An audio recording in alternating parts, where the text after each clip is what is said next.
그리스도 안에서 신성한 강건함과 자유를 누립니다. 나는 예수 그리스도 안에서 차고 넘치는 부요와 형통을 누립니다. 아멘. 믿음대로 될지어다. 우리 오늘의 교회 표어가 나를 따르라입니다. 주님은 우리가 단순히 교회를 다니는 수준을 넘어서서 삶의 모든 현장에서 주님을 따르는 제자가 되기 원하십니다. 그래서 지난 12주 동안 예수님의 제자들을 살펴봤습니다. 열정이 많으나 실수가 많은 베드로, 계산이 빠른 빌립, 의심 많은 도마, 이념주의자 시몬, 그리고 배신자 가룟 유다까지 그들의 연약하고 인간적인 모습이 우리의 모습임을 확인하고 우리가 참된 제자들을 함께 배웠습니다. 한 3주 정도 자유본문이 주어져 가지고 12명의 제자도에 대해서 함께 나누고 났는데 무슨 말씀을 함께 나누면 좋을까 기도하는 가운데 주님께서 그런 마음을 주시더라고요. 제자도의 핵심 가치가 뭔가? 예수님의 제자로 따라간다는데 나를 따르라는 표를 가지고 예수님의 제자에 대해서 깊이 생각하고 우리가 실제 삶을 살아가는데 제자로서의 핵심 가치, 최우선 삶의 순위는 무엇인가 한번 질문해 보았습니다. 여러분, 제자로 이 땅을 살아가는데 예수님이 제자로 살아갈 때 우리가 삶의 최우선 순위를 무엇으로 삼아야 하는가? 예수님 우리에게 명확하게 제시해 주고 계십니다. 마태복음 6장 33절 시작. 오직 너희는 먼저 그 나라와 그 의를 구하라. 그러면 이 모든 것도 너에게 더해 주실 것이다. 아멘. 너무 유명한 구절이죠. 먼저 그의 나라와 그의 의를 구하라. 주님은 우리에게 이방인들처럼 먹고 사는 문제로 근심하고 걱정하고 삶의 우선순위로 두며 살지 말고 하나님의 나라와 의를 구하는 것을 삶의 최우선으로 삼으라고 하십니다. 그럼 나머지는 아버지께서 책임지시겠다는 약속인 거죠. 이것이 제자도의 핵심 가치이고 우리의 삶의 최우선 순위인 것입니다. 여러분, 정직하게 한번 자문해 보십시오. 여러분은 정말 이 약속의 말씀을 믿고 정말 하나님의 나라와 의를 내 삶의 최우선 순위에 두고 살아가고 있는가? 아니면 예배당을 나가는 순간 먹고 사는 문제로 생존 문제에 함몰되어 살아가는가? 오늘 한번 깊이 한번 자문해 보시기 바랍니다. 저를 보더라도 하나님의 나라와 의를 구하는 것을 최우선 삶의 순으로 살아가는 게 쉽지는 않는 것 같아요. 눈앞에 보이는 삶의 문제를 해결해야 되다 보니까 그것을 내 우선순위로 삼고 살아갈 때가 너무 많은 것 같습니다. 눈에 보이는 현실 문제가 급급하다 보니까 정말 중요한 하나님의 나라와 의를 구하는 이것이 우선순위에 밀리는 것이 우리의 솔직한 현실이지 않나 생각을 합니다. 우리가 하나님의 나라의 삶을 최우선순위로 두지 못하는 근원적인 이유가 뭘까? 여러 가지 많은 이유가 있겠지만 가장 근원적인 이유는 하나님의 나라가 우리의 실제로 느껴지지 않기 때문입니다. 하나님의 나라 얘기하면 사실 이 주제의 설교는 인기가 별로 없습니다. 별로 안 좋아하세요. 여러분도 부담스러우시죠? 하나님의 나라와 하나님의 의하면 일단 먼 나라 이야기 같고 추상적이기 때문에 눈앞에 보이는 생존 문제, 눈앞의 필요에 대한 해법에 대한 메시지는 피부로 와닿는데 하나님의 나라와 의에 대한 설교를 하게 되면 너무 먼 나라 이야기 같고 추상적이고 관념적인 것으로 느껴지기 때문에 하나님의 나라가 내 삶에 실제로 느껴지지 않기 때문에 우선순위에 자꾸 밀리며 살아가게 됩니다. 그래서 오늘 하나님의 나라와 다음 주는 하나님의 의, 2주 동안 집중적으로 하나님의 나라와 의에 대해서 함께 중점적으로 나누고자 합니다. 여러분 좋으시죠? 일단 공기가 약간 좀 부담스러운 공기가 느껴집니다. 할렐루야. 근데 중요하기 때문에 이건 제가 선택의 여지가 없습니다. 예수님께서 가장 중요한 핵심 가치를 말씀하셨기 때문에 우리가 반드시 알아야 되고 이 부분에 대해서 우리가 반드시 소화를 해야 됩니다. 첫 번째 주제는 하나님의 나라는 다스림의 실제입니다. 여러분, 많은 성도분들이 하나님의 나라가 죽어서 가는 천국으로, 천당으로 생각하는 경향이 있습니다. 그래서 예수천당 불신지옥이라는 용어가 나오기도 했죠. 그러나 이것은 하나님의 나라에 대한 부분적인 이해입니다. 하나님의 나라가 죽어서 가는 천국과 천당으로 이해하게 되면 지금 이곳에 임한 하나님의 나라를 배제하게 됩니다. 우리의 현실의 삶 가운데 임하는 하나님의 나라를 배제하게 되고 하나님의 나라의 실제를 경험하지 못하게 되는 것이죠. 그러나 예수님의 가르침은 다릅니다. 예수님은 공생의 사역을 시작할 때 가장 먼저 전한 메시지가 회개하라, 하나님의 나라가 가까이 왔다.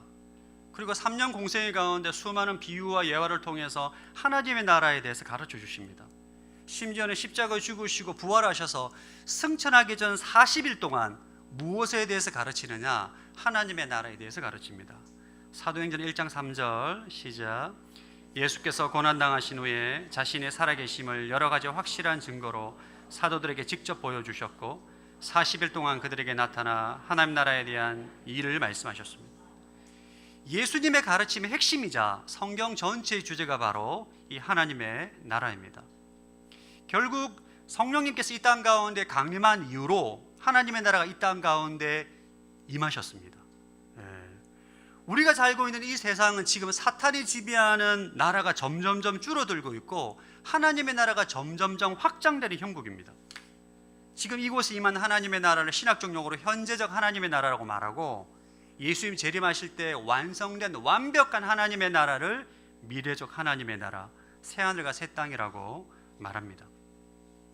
여러분, 하나님의 나라는 장소적 개념이 아니라 통치의 개념입니다. 하나님의 다스림과 지배가 이루어지는 상태가 바로 하나님의 나라예요. 그러니까 제자의 삶이란 나의 모든 삶의 영역에 사탄의 방식이 아니라 하나님의 통치 방식에 나를 맞추는 것이 바로 제자의 삶이라고 할 수 있습니다. 그러니까 여러분들이 주님의 말씀에 순종하면 여러분의 마음에 하나님의 나라가 임하는 것입니다. 하나님의 통치와 다스림이 일어나는 거예요. 여러분의 가족 구성원들이 다 주님의 말씀 앞에 무릎을 꿇으면 그 가정에 하나님의 나라가 임하는 것입니다. 여러분의 삶의 현장에 주님의 통치에 순복할 때 그 현장에 하나님의 나라의 영광의 실제가 나타나는 것입니다. 하나님의 나라는 관념이 아니에요. 실제입니다. 영적인 실제. 여러분들이 하나님의 나라를 이미 다 경험하셨어요. 그런데 이 개념에 대한 이해가 부족한 것이지, 이미 하나님의 나라를 다 경험했고 하나님 나라의 실제를 경험했습니다. 이것은 여러분 관념이에요. 철학이 아닙니다. 살아있는 하나님의 임재와 실제인 것이죠. 이 하나님의 나라가 임할 때 나타나는 구체적인 현상들이 있습니다. 마태복음 12장 28절 시작.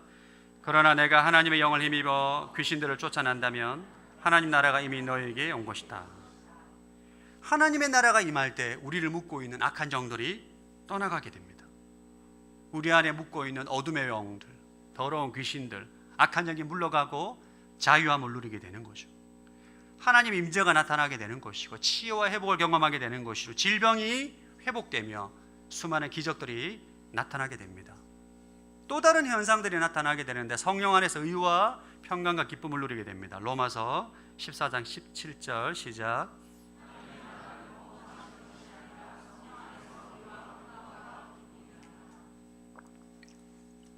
하나님이 통치하실 때 우리는 죄의식에서 자유함을 누리게 됩니다. 우리가 예수 그리스도 안에서 의가 되었다는 것을 믿기 때문인 거죠.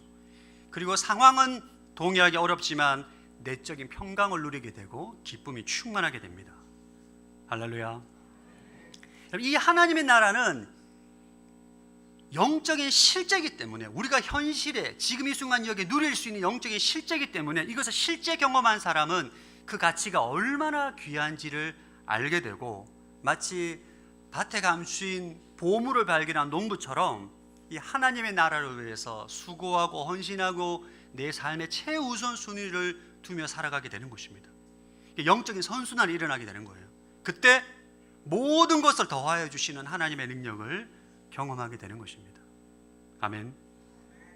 몇 년 전에 CBS 새롭게 하소서에서 윤치영 목사님이란 분의 어떤 간증을 제가 들었는데, 이분이 전도사 시절에 호주에서 청소년 사역을 하다가 미성년 납치 폭행으로 고발을 당해서 억울하게, 그렇게 한 게 아닌데 억울하게 고발을 당해서 2년 동안 감옥에서 갇혔던 이야기를 한 내용이 있습니다. 처음에 구치소에 들어갔대요. 2인 1실에 들어가니까 다른 죄수와 대화를 하게 됐는데, 그 죄수가 너는 무슨 죄로 여기 왔느냐 물어보니까 납치 폭행으로 왔다 이렇게 말했다고 하더라고요. 직업이 뭐냐? 전도사다. 이렇게 막 대화를 막 얘기하다 보니까 그분의 마음 안에 감동이 와서 이 죄수에게 내가 복음을 전해야 되겠다, 이렇게 얘기했다고 하더라고요. 호주 감옥에서 전도사가 몇 명 있겠냐? 너 혼자일 것 같다. 맞다. 하나님께서 얼마나 너를 사랑하면 전도사의 나를 억울하게 감옥에 와서 너에게 복음을 전하게 하는, 이런 식으로 이제 복음을 전했는데 그분이 예수님 믿었다는 거예요. 신기하게 예수님 믿고 난 다음에 구치소가 바뀐대요. 방이 바뀐대요. 이렇게 또 복음을 전하면 또 방이 바뀌고 여러 번 방이 바뀌는데, 지나고 난 다음에 들어보니 그런 예가 거의 없다고 하더라고요.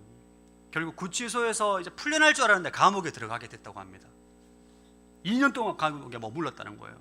감옥에 들어가니까 이미 그 전사님이 유명인이 되어 있을 때요. 호주에서 전도사 여고생 납치 폭행 사건으로 TV에 나왔답니다. 그래서 모든 제수들이 그 전도사님을 누군가 막 이렇게 보고 있어가지고 감옥에 들어가서 이제 또 복음을 전하는데, 이분이 베트남 조폭한테 복음을 전했대요. 베트남 조폭이 제일 무섭답니다. 베트남 조폭에게 복음을 전하고 예수 믿었다는 소문이 퍼지니까 많은 제수들이 찾아왔더래요.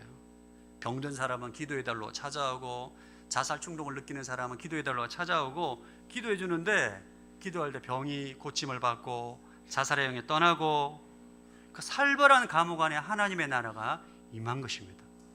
이게 하나님의 나라의 실제입니다. 이게 하나님의 나라는 관념이 아니에요. 우리가 누리는, 우리가 경험하는 영적인 실제입니다. 놀라운 것은 식당에서 이분이 일했는데 이 교도소에는 늘 식자재가 부족하대요. 왜냐하면 정부가 충분히 주는데 다 도둑질을 해가지고 죄수들이. 그래서 이 전도사님께서 복음을 전하는 죄수들에게 너 예수 믿은 사람인데 도둑질하면 되겠냐? 교회 가고 가르쳐서 도둑질 안 하고, 그리고 이제 분업을 하고 막 요리를 하면서 교도소 식당이 변했다고 합니다. 교도관들이 깜짝 놀랐다고 합니다. 그 전도사님 고백으로는 감옥 안에 공동체가 세워졌다. 사탄이 지배하는 그곳에 하나님의 나라가 임한 것이죠. 그 간증을 들으면서 사도행전 16장에 나오는 사도 바울이 빌립보에서 복음을 전하다가 억울한 누명으로 감옥에 갇힌 게 생각이 났어요. 지금도 오늘날에도 하나님은 충성된 제자를 통해서 사탄이 지배하는 그곳 가운데 하나님의 나라를 확장해 가는구나, 다시 한번 느낄 수가 있었습니다. 사랑하는 성도 여러분, 하나님의 나라는 관념이 아닙니다. 우리가 지금 이곳에서 경험할 수 있는 영적인 실제예요. 여러분의 가정에서, 여러분의 직장에서, 여러분의 삶의 현장에서, 우리 교회에서 하나님의 통치에 순복할 때 우리는 그 실제를 경험할 수가 있는 것입니다. 귀신이 떠나가고 주의 임재가 나타나게 되고 예배가 살아나게 되고 성령 안에서 의와 평강과 기쁨을 누리게 되고, 이것을 경험하게 될 때 우리는 하나님의 나라를 최우선순위로 삼고 날마다 그 실제를 경험하며 살아가게 되는 것입니다. 서산 온누리 교회가 하나님 나라를 최우선순위로 삼는 교회가 되기를 축복합니다. 이 하나님의 나라의 눈이 열리잖아요. 이 하나님의 나라를 실제로 경험하게 되고 하나님의 나라에 대해서 눈이 열리게 되면 우리 신앙의 무게중심의 이동이 일어나게 됩니다. 여러분, 사실 하나님의 나라에 대한 눈이 열리지 않는 우리의 신앙은 자칫 나를 위한 종교로 변질될 가능성이 많아요. 여러분, 인간은 본능적으로 자기중심적이거든요. 여러분, 예수를 처음 믿고 난 다음에 신앙생활하면서 처음부터 하나님의 나라를 구하는 사람은 없습니다. 점점 영적인 성장과 영적인 눈이 열리게 되면서 우리가 신앙의 초점이 나 중심에서 하나님으로 이동하게 되는데, 하나님의 나라의 눈이 열릴 때 이 패러다임의 전환이 일어나게 되는 것이고 우리의 신앙이 본질을 회복하게 되는 것입니다. 하나님의 나라의 눈이 열릴 때 첫 번째, 기도의 목적이 바뀝니다. 하나님의 나라 관심이 없으면 기도가 자칫 종교적 거래로 전락할 위험이 있습니다. 하나님을 내 소원을 들어주는 수단으로 은근히 여기게 돼요. 기도가 결국 나의 왕국을 견고하게 세우는 것에 중점을 두게 됩니다. 자기 중심적인 기도에서 벗어나지는 못합니다. 항상 내 왕국, 내 나라에 관심을 두기 때문에. 그러나 하나님의 나라를 발견한 제자들의 기도는 달라지게 됩니다. 하나님을 조정하려고 하지 않아요. 주기도문이 나의 기도가 됩니다. 주기도문에 대해서 궁금하신 분들은 수요예배 영상에 다 올라와 있습니다. 할렐루야. 하나님의 나라가 임하시고 뜻이 하늘에서 이루어진 것처럼 이 땅 가운데 이루어지기를 소망하는 것이 나의 기도의 핵심이 되는 거예요. 그러니까 모든 영역에 하나님의 나라가 임하기를 갈망하고 이 땅에 주의 뜻이 이루어짐으로 하나님의 이름이 거룩히 여김을 소망하고 갈망하는 것이 우리의 기도의 목적이 됩니다. 기도가 변하게 돼 있어요. 두 번째는 교회의 정체성이 바뀝니다. 여러분, 하나님의 나라의 관심이 없는 교회는 숫자와 우리끼리의 만족에 매몰될 가능성이 많아요. 교회 인원이 많아지고 우리 안에 교제가 즐거워지잖아요. 그러면 교회가 부흥했다고 생각하게 됩니다. 교회 출석하는 것이 내가 복을 받고 잘 사는 것에 중점을 두게 됩니다. 자기 중심적인 신앙에서 벗어나지를 못합니다. 그러나 하나님의 나라의 관점을 가질 때 교회는 자신을 세상을 향한 전초기지로 정의하게 돼 있어요. 여러분, 하나님께서 이 땅 가운데 교회를 세우신 목적은 하나님의 나라를 세우기 위함입니다. 여러분들이 성경 공부하고 영성 훈련 받고 기도하고 성령을 구하는 목적이 무엇입니까? 여러분이 하나님의 군사를 무장해서 세상에 나가서 하나님의 나라를 세우기 위함입니다. 여러분, 교회가 큰 대형 교회인데 성도들이 하나님의 나라에 대한 개념도 없고 하나님 나라의 삶을 최우선 순위로 삼지 않는다면, 단순히 교회 출석을 복을 받기 위함이라고 생각한다면 그 교회는 어떤 교회가 될까요? 우리 한번 깊이 성찰해 봐야 될 것입니다. 세 번째 배너는 소망의 색깔이 바뀌어요. 많은 일이 현실을 도피하기 위해서 천국을 도피처로 소망합니다. 현실이 너무 괴로우니까, 지금 사는 현실이 너무 괴로우니까 천국 가고 싶다고 소망을 하게 되는데, 진짜 천국 소망은 내가 지금 이곳 살고 있는 삶의 현장에서 하나님 나라의 맛을 본 사람이 진짜 천국을 사모하는 거예요. 내가 이곳에서 경험한 하나님의 나라가 이렇게 좋은데, 이렇게 내가 좋고 내가 기쁜데 평강을 누리는데 진짜 천국은 얼마나 좋을까. 이것이 참된 천국 소망입니다. 완벽한 천국을 소망하면서 이 땅 가운데 담대하게 살아가면서 참된 소망을 가지게 되는 것이죠. 사랑하는 성도 여러분, 여러분이 하나님의 나라의 안경을 쓰게 되길 바랍니다. 우리가 신앙의 본질을 회복하기 위해서는 하나님의 나라의 관점을 가져야 돼요. 그래야만 우리는 성경에서 말하는, 예수님 말씀하시는 신앙의 본질을 회복할 수가 있는 것입니다. 신앙의 핵심은 내가 무엇을 얻는 것이 아니라 누가 내 인생을 다스리냐의 문제입니다. 여러분, 하나님의 나라의 안경을 쓰고 하나님의 나라의 관점을 가지게 되면 기도가 바뀌고 교회를 바라보는 관점이 바뀌고 나의 소망의 색깔이 바뀌면서 그 변화의 끝에는 하나님의 영광이 있습니다. 할렐루야. 우리는 다 자기 중심적이거든요.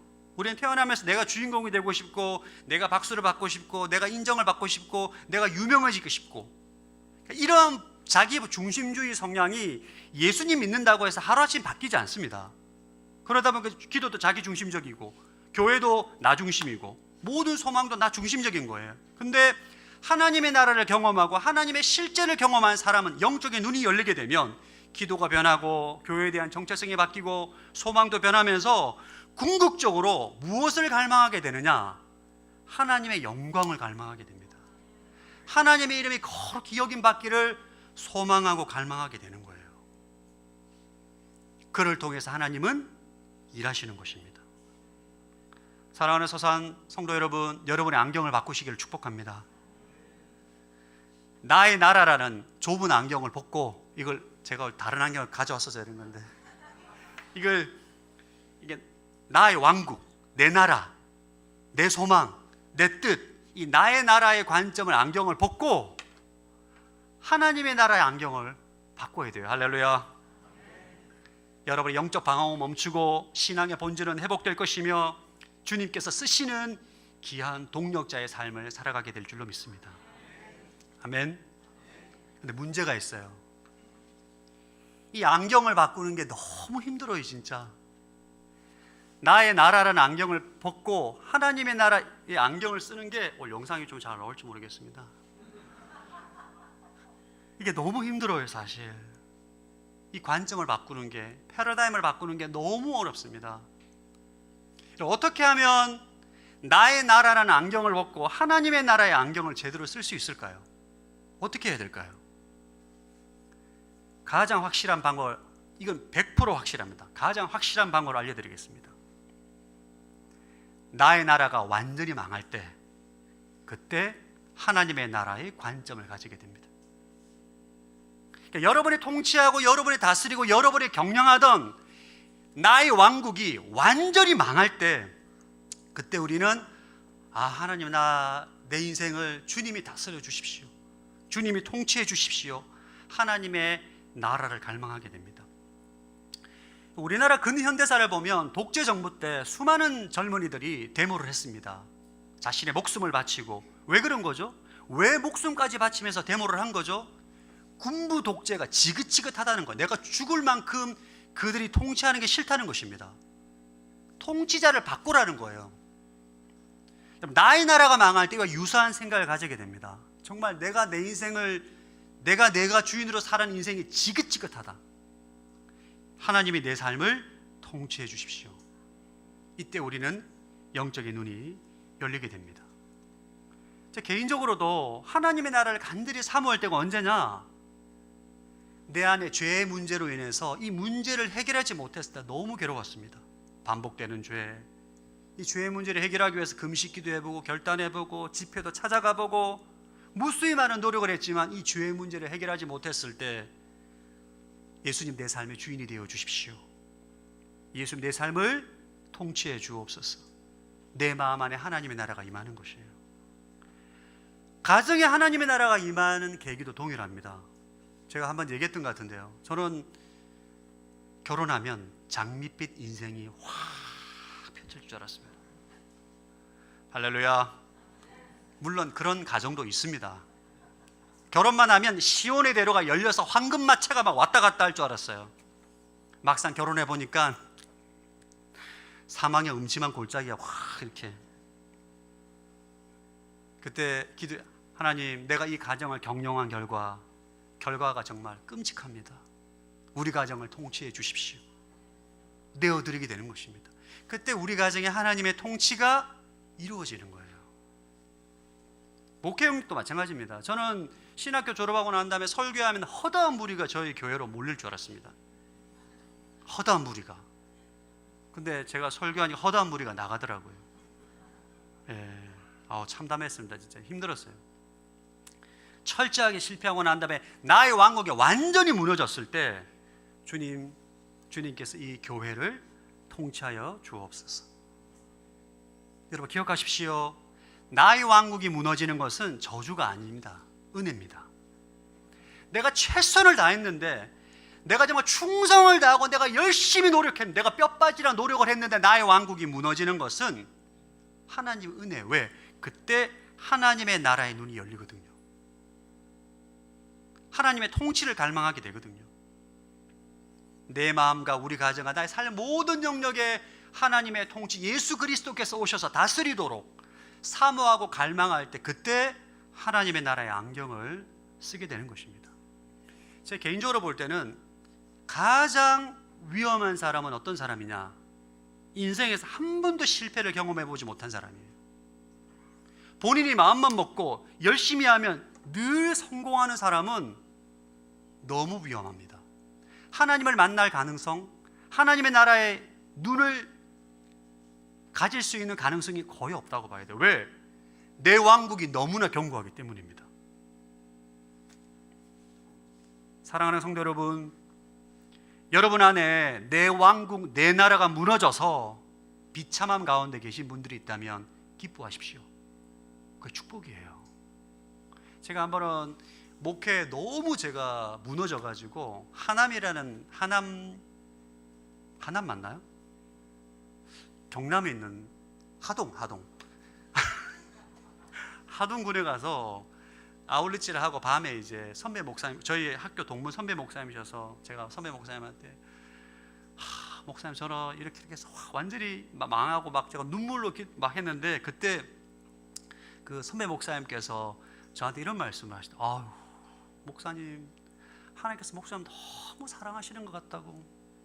30대 중후반에 그것을 깨닫다니 정말 큰 축복이다. 나 40대 후반에 깨달았다. 그때는 제가 무슨 말인지 몰랐어요. 이게 약 올리나 설교만 하면 사람이 떠나가는데 이게 지금 약 올리십니까? 시간이 지나면서 정말 내 왕국이 무너진 게 하나님의 정말 큰 축복 중에 축복이다. 하나님의 나라의 관점을 가질 수 있는 놀라운 하나님의 축복입니다. 그것이 바로 하나님의 나라를 살아갈 수 있는 변화의 시작인 것입니다. 할렐루야. 절망하지 마시고 나의 왕국이 무너졌다고 해서 우리 그럴 수 있죠. 내가 생각했던 계획, 이상 이런 모든 것들이 무너졌을 때 너무 좌절하고 안타깝기도 하고 괴로워하기도 합니다. 그러나 빨리 무너져야 돼요. 할렐루야. 빨리 무너져야 하나님의 나라를 세워갈 수가 있는 것입니다. 마지막으로 우리가 하나님의 나라를 구하는 삶을 살면서 반드시 한 가지 더 기억해야 될 것이 있습니다. 사도행전 14장 22절 시작. 제자들의 마음을 강하게 하고 늘 믿음에 머물러 있도록 격려해 주었습니다. 또 우리가 하나님 나라에 들어가려면 우리가 마땅히 많은 고난을 겪어야 한다라고 말했습니다. 하나님의 나라에 들어가기 위해서는 많은 고난을 마땅히 겪어야 한다. 왜 고난이 있을까요? 하나님 나라에 들어가는데 우리가 지금 사탄의 영토를 침범하고 있기 때문입니다. 여러분 세상 국가를 보십시오. 한 나라가 다른 나라를 무단으로 침입하면 가만히 있지 않습니다. 저항을 하고 반항을 하고 공격을 합니다. 예수님이 2000년 전에 십자가 부활로 사탄의 머리를 완전히 부셨어요. 이 땅에 사탄의 잔존 세력이 있습니다. 우리는 지금 사탄이 닫은 어떤 지옥의 문을, 천국 열쇠를 열고 들어가서 하나님 나라의 복음이라는 폭탄을 막 떨어뜨리는 사람이에요. 경고했던 사단의 나라에 우리가 예수 그리스도의 복음으로 그 나라를 해집고 다니니까 반발하는 것입니다. 고난과 영적 전쟁은 피할 수 없는 싸움인 거죠. 제가 아는 권사님이 계시는데 이분이 크리스찬인데 믿지 않는 가정에 만면으로 들어갔어요. 시집살이가 어마어마했습니다. 시어머님, 심지어 남편도 엄마 편이 엄청난 시집살이. 그때 그분이 결국 시어머님 예수님 믿고 남편 장로가 됩니다. 이 권사님은 목사님이 되세요. 지금 수많은 여성들을 위로하고 훈련시키는 사역을 감당하고 있습니다. 그분이 그런 말씀을 하시더라고요. 가끔 강의하실 때 시집살이 얘기를 막 하다 보면 한숨을 훅 쉽니다. 견고한 그 사탄의 나라에 본인이 들어가서 하나님의 나라를 세우는 데 있어서 고난은 피할 수 없는 거죠. 여러분, 여러분의 삶의 현장 가운데 하나님의 나라를 위해 수고하고 헌신할 때 직면하는 고난을 이상하게 여기지 마십시오. 잘하고 있다는 증거입니다. 아멘. 이렇게 설교를 마무리하면 너무 무서운데 하나님 나라 구하면 고난받으면 어떡하지? 여러분 걱정하지 마십시오. 예수님 이미 세상을 이기셨습니다. 여러분, 하나님께서 여러분에게 그렇게 명령한 것은 다 이길 힘을 주시기 때문입니다. 할렐루야. 담대하십시오. 여러분이 예수 그리스도 이름의 권세, 천국 열쇠를 가지고 있습니다. 여러분의 최종 병기 예수 그리스도 이름의 권세, 하나님 나라의 복음, 여러분들이 입술을 통해서 예수 그리스도 이름으로 기도할 때 더러운 귀신이 떠나갈 것입니다. 하나님 임재가 나타나게 될 것입니다. 치유 회복이 일어나게 될 것입니다. 병이 고침받는 역사가 일어나게 될 것입니다. 의와 평강과 기쁨이 충만하게 임하게 될 것입니다. 걱정하지 마십시오. 왕 대신 예수님께서 여러분과 함께 하실 것입니다. 하나님의 나라를 소망하심으로 이번 한 주 하나님 나라를 구하며 간구하며 나아가는 복된 성도들 되시기를 주의 이름으로 축복합니다.